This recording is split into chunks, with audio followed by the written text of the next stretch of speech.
While many printers have shifted their focus, Freeport Press has remained committed to the art of print.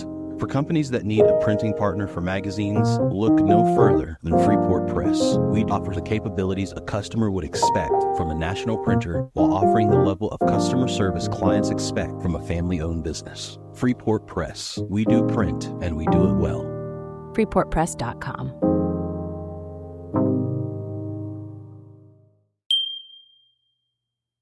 I was under the impression that you would reach people more easily through the internet. And it turned out that I think we actually reached a lot more people through this print magazine that is living its own life in some corners of the world that we've never been to. And that's really fascinating.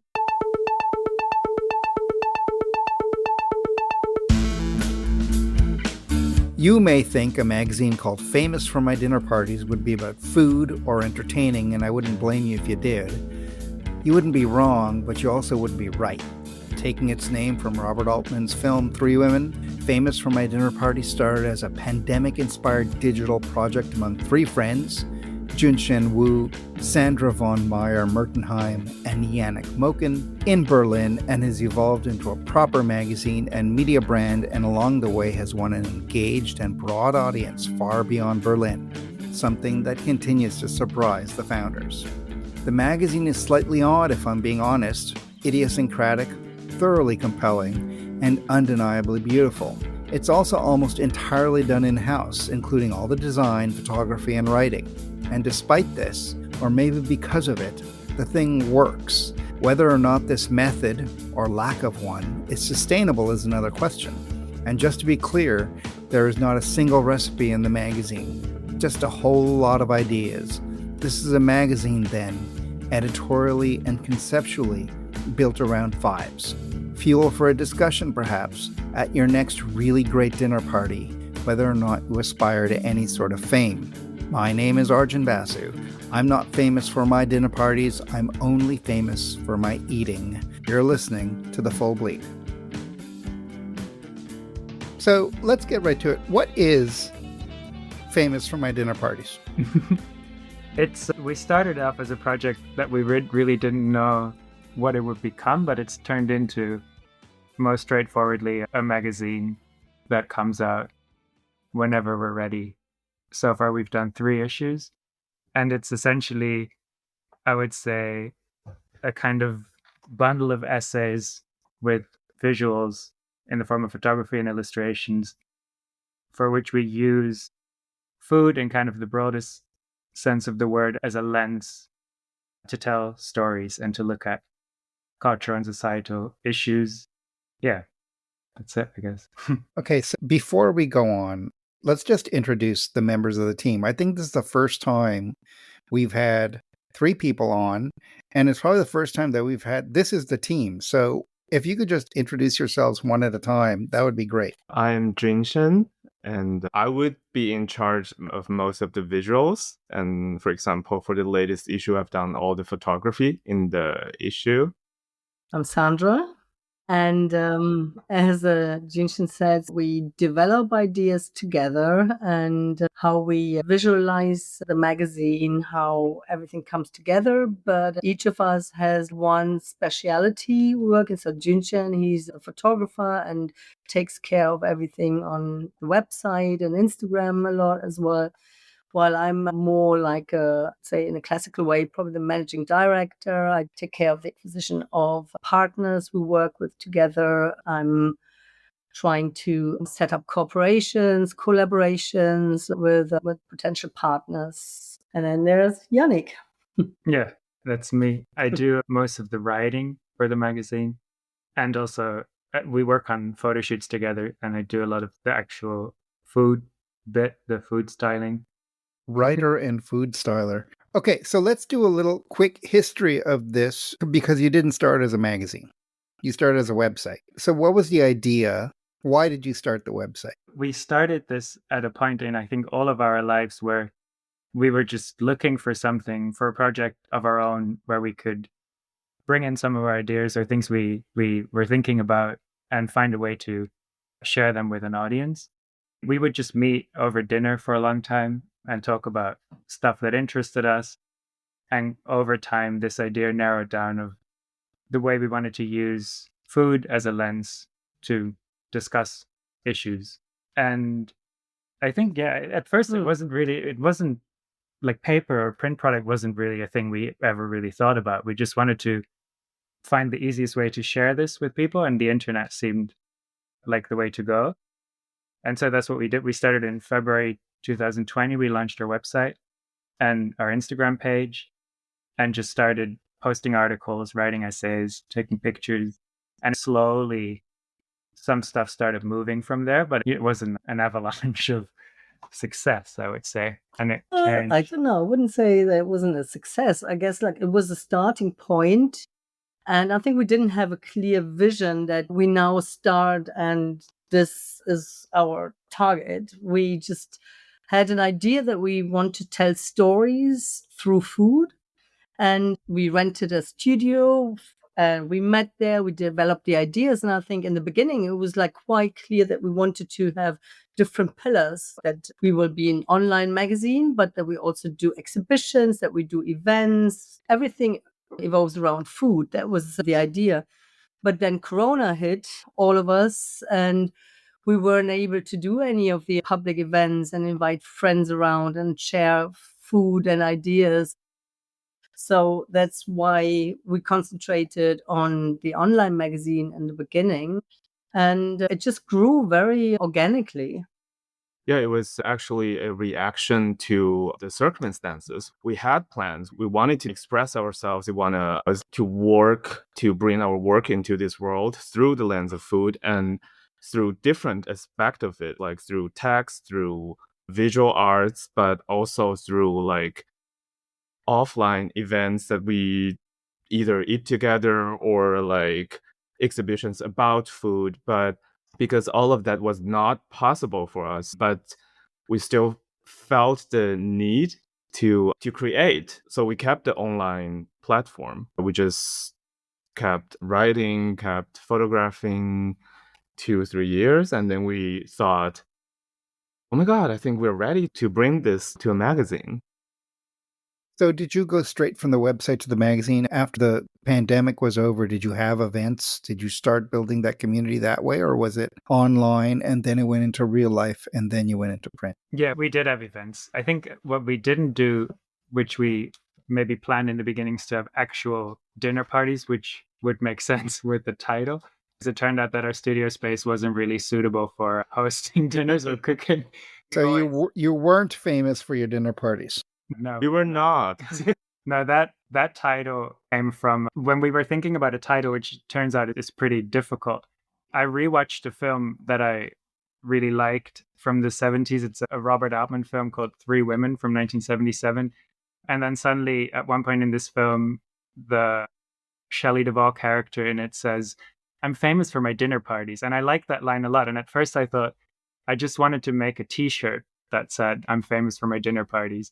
And as we were discussing titles for the magazine, suddenly that came up. And we thought, in a weird sort of roundabout way, it could be a good title because it's so weird and strangely long and hard to remember that it might actually be memorable because of that.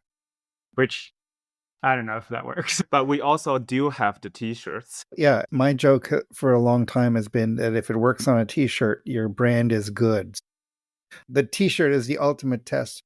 So you're having these events and you're not famous for your dinner parties. What led to you saying, I think we're ready for print? What does that mean that you're ready for print? I think we had produced so much content and we felt so much good content. And as Yannic said, that maybe we didn't reach the kind of audience we wanted to, and we felt like that we can extend it to print because we all love print. We all love magazines. And it just it was a very natural evolvement that from all the content we had, we thought it's time to put these on paper. I think also when you're, obviously as an online magazine, we're dealing with Instagram and its algorithms a lot. And sometimes you would make things that you felt you had just thrown them into the void and nothing really came back from it. So we had all these things that we made and it just felt, it wasn't even necessarily maybe for the public, but just for ourselves, that we wanted to give it a sort of more permanent spot where it could live on paper. I always say that you don't want to just live on social media because that's rented land. You don't own it, and they can change things up and ruin you in a second. I want to read this from your first editorial because I think it says a lot about who you are and your purpose. Contrary to what the name would suggest, we wanted Famous for My Dinner Parties to be a place for our thoughts and ideas, for us and our friends to question, discuss, and react on societal and cultural issues through the lens of food, while also having fun creating things that please our sense of beauty and humor. So you had this thing on the web, and then you started having friends over for parties, maybe not dinner parties. So the magazine seems like an ambitious thing where you say we can actually go further with our ideas. Yeah. Like for us, it was really organic. It felt, I think at the time when we published the first printed magazine, we were online for 3 years. And then sometimes we will still have the dinner parties, three of us, and to discuss what do we want to do with this? What do we want? What do we wish for Famous for My Dinner Parties?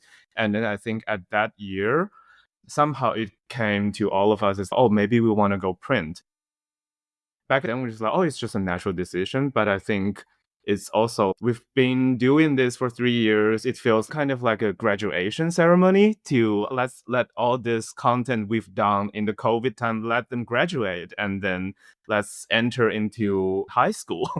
And it has also something to do with Sandra and I worked in magazines before. Sandra co-founded the 032C magazine, and I've been writing for a lot of magazines in China. And for us, it's somehow still our passion. and we just, all of a sudden, we just, let's do it. We know how to do it. I think that's also why it became important for us to print it, because we knew that we have the content already. We know if we get a graphic designer, if we get a little bit of money together, then we can actually print it. We know how to do distribution. It just seemed like, why not? Let's do it. That was going to be my next question, and you've half answered it. And that was what your background is, because there's only two types of people get into a magazine. One, people like yourself who are experienced and know how difficult it can be, but also how rewarding. And two, people who have never done it before and know nothing about it. And so have all of you had magazine experience in the past? No, I didn't. Well, you worked. I worked as an assistant on a magazine for 3 months, so nothing too crazy. But yeah, it just seemed fun, like a fun thing to do. So you're in the second school. So Sandra, you put together your own magazine, and so you had the contacts, I'm guessing, on the distribution side and all that. So you were the one who said, we can do this. It was me saying this, but I certainly knew that it's very doable. I think a lot of people are just intimidated by the process. They don't know how to put it together. They don't know about how to do the pricing. They don't know how to deal with the printing process, and also especially with the distribution. I can't remember how we came up with the idea, let's do a print version. I can't actually remember, but it's certainly something I knew we could easily do.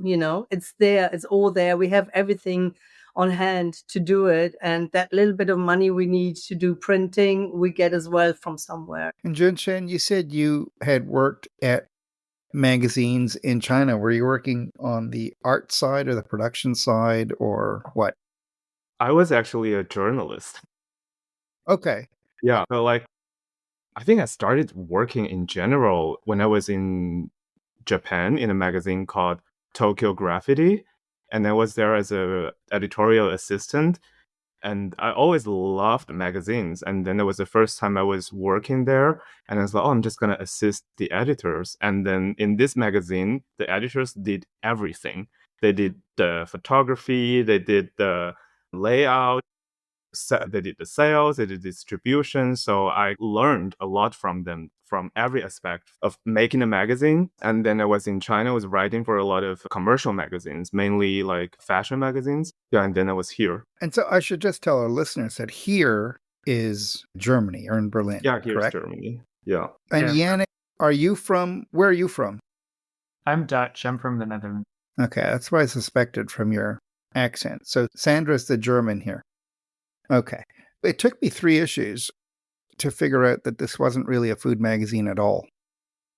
That the first one, it's a food magazine. The second one is about fads. But the third one was where I realized, because it's about food and just bad stuff. I don't know how else to put it. But you have a whole section on food and crime and food and death and food and scandal, herring crime, which is the most Dutch thing ever. That's where I realized it wasn't a food magazine. So that made me reread the first 2. What was the reaction to the first one? This thing comes out and it's unique in size, in content. What was the reaction? It was amazing because we didn't have a lot of money, so we had a digital print, and the advantage of digital printing is you can just do a second edition and reprint. And that's what we did. Just after 3 weeks, we were sold out and we just reprinted, and we were just completely overwhelmed by all these shops everywhere in Europe and in the States ordering our magazines, and direct orders, and shops and cafes and really good bookshops and emails from people, like actual readers sending emails. There are actual Shelley Duvall fans reaching out to us. Oh my God, this means so much to us. And because this was at the time, after 3 years, we had some reactions from the internet. We had people reach out to us expressing their appreciation, but not like this. So we were really overwhelmed by the reaction of releasing this magazine. And it was interesting because I think, at least if I speak for myself, I was under the impression that you would reach people more easily through the internet. And it turned out that I think we actually reached a lot more people through this print magazine that is living its own life in some corners of the world that we've never been to. And that's really fascinating. That is fascinating. It's almost like a reverse of what everyone says will happen. You do the magazine and then you have the internet, and that expands your reach and amplifies your voice. Was your website local? More local than anything? Or were they from all over? International, no? Yeah, It was yeah. international. Yeah. Also, it has always been in English. Mm. It was always international. But I think, in a way, people who are actually going out and spending a certain amount on a print product means that they're truly interested and they appreciate it much more than something which is maybe free on the internet. And also, probably you will have much more competition on your phone of like content to fight for the time of your usage on the phone than on a piece of paper. That's true. I always add is the texts are relatively long. They're long form essays, not crazy long, but it would still take you maybe 10, 15 minutes to read them. And I think if people are scrolling on their Instagram feed and they come across a picture that maybe links to a website, which then has an article on it that will take you 50 minutes to read, that's too much time for people to block in their morning routine. But this sort of time that people make for a magazine that they maybe bought in a shop that they liked and then took home, it's just a different thing. So I think also the reactions to the actual texts got a lot. We just got a lot more reactions to that aspect of it and not just the visuals. We'll be right back. Hi, this is Jeremy Leslie at MagCulture. We're proud to support the Full Bleed because we love magazines too. Visit magculture.com and see why print is far from over. It's just getting started. Read the journal for interviews and reviews, listen to our podcasts, visit our shop in London and online, and come to our live events in London and New York. We love magazines. Subscribe to our newsletter for weekly updates, all at magculture.com. Print is Dead is made possible by the support of the Society of Publication Designers. The SPD powers the future of visual storytelling, setting the standard for editorial excellence and shaping the future of visual culture. For more information, visit spd.org. One of the things that I thought of, and I'm happy it confirmed it with what you just said, is that, and we'll get to how you put this together, but I find the visuals are very much more, let's just say, digital friendly. but the text isn't. The text is long, like you say, or longish, but they are different. And in print, they combine to create a very interesting book. Whereas maybe on the internet, the text isn't appreciated because the visuals are so strong. And the internet is this flat visual medium where, like you said, you're competing with everything else. I was just thinking, how does this stuff come together? Do you think of a theme at your little 3-person dinner parties? Do you think about what are we going to talk about next? What's the theme we're doing? And then you go off and you do your thing? Or is there constant collaboration as you're putting this together? How does it work? How do you put it together? So I think every time is different. So like this, by now we published 3 issues. The first issue was, I think, out of the 3, very special in a way because all the content in the magazines, not all of them, but most of them are already produced. So it existed already. So what we did is more of a process of editing to rethink of because the texts were written for the website, and then the visuals even reshoot the visual.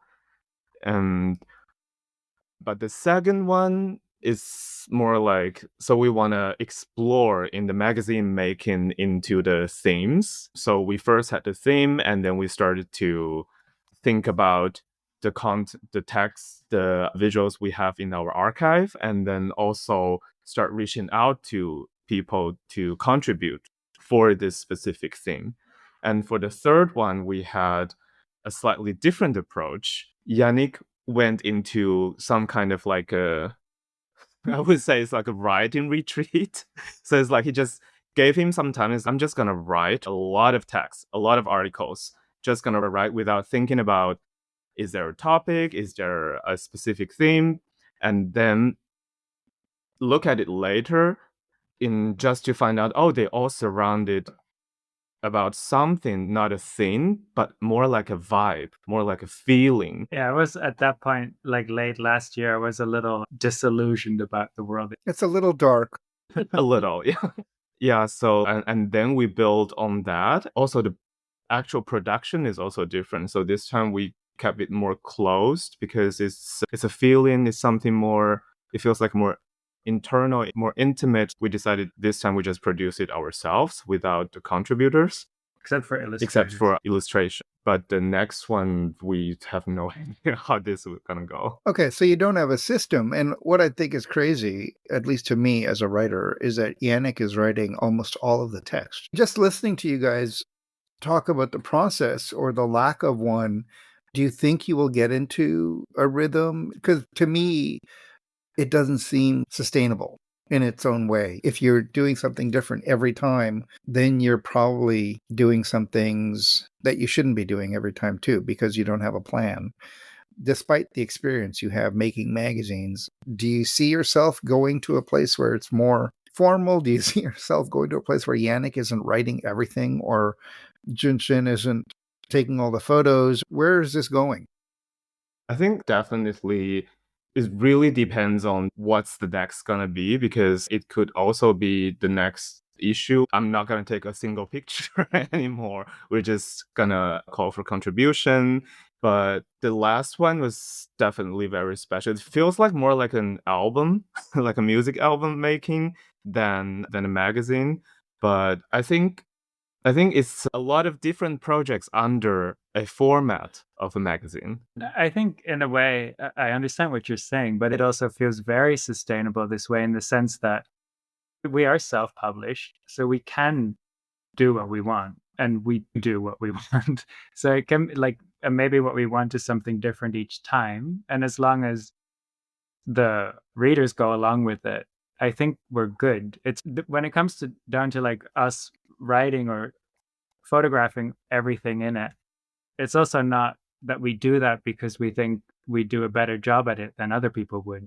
But it's just, I think if I speak for myself, I see myself as less of an editor of a magazine than that I enjoy actually making it. I enjoy writing it. I enjoy fiddling around with the sentences. I enjoy looking for a perfect prop, cycling around Berlin to some weird outskirt, like picking up something that I bought online, or making props, building sets, like doing like all of those really hands-on things are really enjoyable to me. I think we're all just really also interested in actually making it. Not because we think we're so good at it, but just because it's fun. Also, I think you're totally right. It is not sustainable. It wouldn't be sustainable if we were a quarterly magazine. But at the moment, we produce one magazine a year. So we do have some time as well. Yeah, but it just seems to me that you are holding a lot of things together as the managing editor here, because you are making sure that the other two people are getting their work done. And I just have a feeling that someone is Most of the work, though, someone is holding this time-wise. together. So you talk about your readers. Who are your readers? I think it's a very diverse group of readers. That's a really interesting question, because I'm constantly surprised. Every time we have a event in our studio, when I look around and see who comes to this event, it's a very mixed crowd. We have people from 18 to 70, I think, and different genders, and people from everywhere in the world and from different culture backgrounds. And I could say that most of them are interested in food, at least. Also, Right? I think there are also people that aren't necessarily what you would call foodie. The magazine also speaks to a lot of other things. It's also about literature and film and society and politics, and it's about many topics. I think we actually lose the people who expect recipes. Oh, you're a food magazine, you don't have recipes. We just lose them. Do you have food at your launch events? Yeah, we actually do, yeah. It's really funny. So we have on every cover, there is like a cover star, and then we serve this star at the launch event. A pie or a smiley fry. And we usually serve these cover stars just as finger food. Yeah. No dinner party. No dinner party. No. But you talked about a lot of people write in, you get a lot of emails. What are they saying? That people usually come in from one specific angle. I feel like they read an article about a specific topic that they enjoyed and like appreciation for that. Or also, I think it's a kind of magazine that apparently some people at least have been wanting to read. This sort of mix of food magazine that's not really about food. And I think people enjoy the combination between the text and the visuals. That's mostly, I think, what we get. I think apart from the general appreciation, the ones I really love to get is like they share a personal story with us. Like the one I said, oh, I'm a huge fan of Shelley Duvall. I really appreciate you. This means so much to me. But also there are some really specific food we talked about in article, not necessarily in a attractive way, like food in crime and things like that. But people will write an email and share, oh, I actually have a personal memory and personal story about this, or a specific recipe we talked about, or they got inspired from one of the articles and so, oh, I want to cook that. Fad diets, for example. Yeah. A lot of people just, I remember my mom doing this diet or this diet. Or So that initial group that you guys, when you started talking about these things, before you started the website even, in a way, what you were talking about was actually a very universal kind of discussion. If all these people are engaging with you on a personal level. I guess we see food is like a vehicle to tell stories. It's like a medium.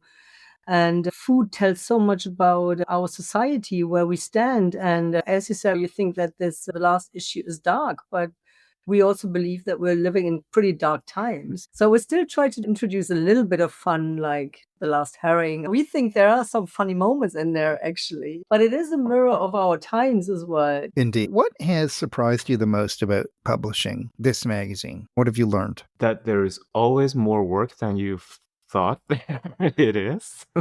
Yeah, I think for me, it feels crazy to see people in a place I've never been to post a picture of a magazine of ours that we made here in Berlin under, like you also said, like circumstances that aren't like entirely professional, maybe, that then lands somewhere and people buy it, take a picture of it. Or there was one person who posted the latest issue saying, I just bought this, so excited to read it. I've been waiting for this. That to me is really crazy, that it has this life of its own that we're completely unaware of, that it happens outside of us. And I wasn't surprised, but I really love that people are engaging so much with our magazine, with other magazines, that there is still this love for magazines because we love magazines. I think it wasn't a surprise, but almost like a confirmation. And it's just beautiful to see and hear all these people engaging. Is the tone of the correspondence with you different than when you were just a website? Is it a different kind of email you're getting from the website to the magazine, or has it changed or not changed at all? I would say like a very funny thing is like the response got longer. I think when you're online, it's a DM reaction could be like a thumbs up. It could be like a heart emoji or like love that.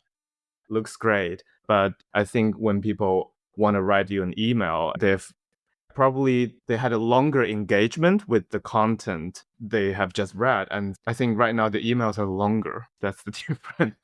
And maybe more engagement as well, or more responses. So what does the future of this look like? We should have done the interview a week later because we're having a meeting about that next week. That'll definitely be another issue. If you have a major decision, you'll let us know so I can put it into my introduction for the show. Who would you invite to your famous dinner party if you had one person to invite? Each of you. I'm not prepared for that one. Shelley Duvall. Yeah. It has to be Shelley Duvall, definitely. Shelley Duvall does seem like someone who would be a lot of fun at a dinner party, for sure. Or would have, yeah. Anyone else? I would really love to invite Manchi. Do you know her? I've been watching her videos for so long. It would be great to have her. But it will be also like so scary to cook for her. Well, I think if you don't cook Korean food, you'll be okay. But yeah, she does seem like she's open to everything. Okay, we always end the show with this one question, and there's three of you, so I'm going to ask it 3 times. What are 3 magazines that are exciting you the most right now? Let's start with Yannic. Okay, I've recently been looking at some issues of Club Sandwich magazine. It's been a while since the last one came out. I'm not sure if there are plans for another one right now, but I hope so. And it's still, to me, like just a really great food magazine that also just uses food in an interesting way. And it just looks so great. Texts are great. So I've always admired that magazine. And then secondly, I really enjoy Monochromator, who's also been on your show. I find it really interesting the way they always take 2 different films, and in the combination of looking at them together, they reveal more than they would have on their own. And I find that concept really interesting. And it's something I feel like I also try to do sometimes in writing texts. So I find it just it just works. And then lastly, I just have to say The New Yorker, because I just really enjoy that form of long form essays and journalism. And over the last 100 years, they've just had really amazing writers work for them. So that's just always a great magazine. Sandra. So I enjoy some of Yannic's magazines as well, but I want to mention different ones. I really enjoy Gida Journal, which is produced between creatives from Accra and London about the creative communities shaping West African culture. It's visually really interesting, very well done. Really enjoy it. It hasn't come out that often yet. Then I love Monoculture, which has been around for quite a while, done by Kai van Rabenau. He's based in Berlin as well. And he has this really beautiful Monoculture, this beautiful small format as well. Every issue is dedicated to one person or project, and there has people from fashion industry, architects or film directors, musicians. I think it's a very beautiful format dedicated to one person. And it's funny that within these few pages, there's so many different papers as well. And I think, although it's very simply produced, it has a lot of small details, which are really nice. And I hope there's a new issue coming out at one point again. It's been quite a while as well since the last one was issued. And I really enjoy The Passenger, which is always dedicated to one country or one region, telling stories about the country told by locals, shot by local photographers. Whenever I travel somewhere, like last year I've been to Nigeria, I was happy to find a passenger about Nigeria. I just bought the Thailand one and can't wait to read it. Junshen. The first one I'm going to say Fat Boysing. Sandra gifted me the first one several years ago, and then I really loved it. And since then, I'm a fan. And then I also, at some point, started to reach out to them. And then we were writing on Instagram, and then we became really good friends. What I really love about Fat Boysing is like the first two issues, the personal angle, and it's very emotional. And then also, of course, the graphic design is just wild because my own work is very reserved in the emotions. So I really appreciate works that expresses emotions that extensively. And later when he opened up for contribution, this quality of keeping it personal and emotional still lingers, and I really appreciate. And the second one, I'm going to say Gourmand magazine. It's just one of the best magazines, I think. And not only in the food section, through the years, they inspired me a lot about what is the position in food in visual culture and the ways you can use food or the ways you can observe food in different kind of visual creativities. So I think they haven't been publishing new magazines for a long time, but recently I've also been just browsing some old issues. I still think they're pretty relevant to this day. And third one, I'm going to say ID magazine and also their platform, their Instagram, the TikTok accounts, because a very important aspect of Films for Dinner Parties is to connect with the feeling of the time, the zeitgeist, and where we're living now. I'm also really interested in that. I want to know what's happening in the popular culture. So I think ID Magazine is a really nice source to gather that information. Great. Thank you very much. Thanks for being here. This has been The Full Bleed, a podcast about the future of magazines and the magazines of the future, and a production of Magazium LLC. This episode was produced by Patrick Mitchell. The theme music was composed and played by Jason Camelot. If you'd like to comment on this show, send an email to hello@magazium.co or visit our website at magazium.co, where you can read transcripts of all of our interviews from all of our podcasts, along with portfolios, archival photos, links, and more. You can also tell us what the mags you miss. Just fill out the form on the website. Once a month, we'll select the name of a lucky person, and they could win some fine swag. Speaking of which, we have a swag shop. My name is Arjun Basu. Thanks for listening.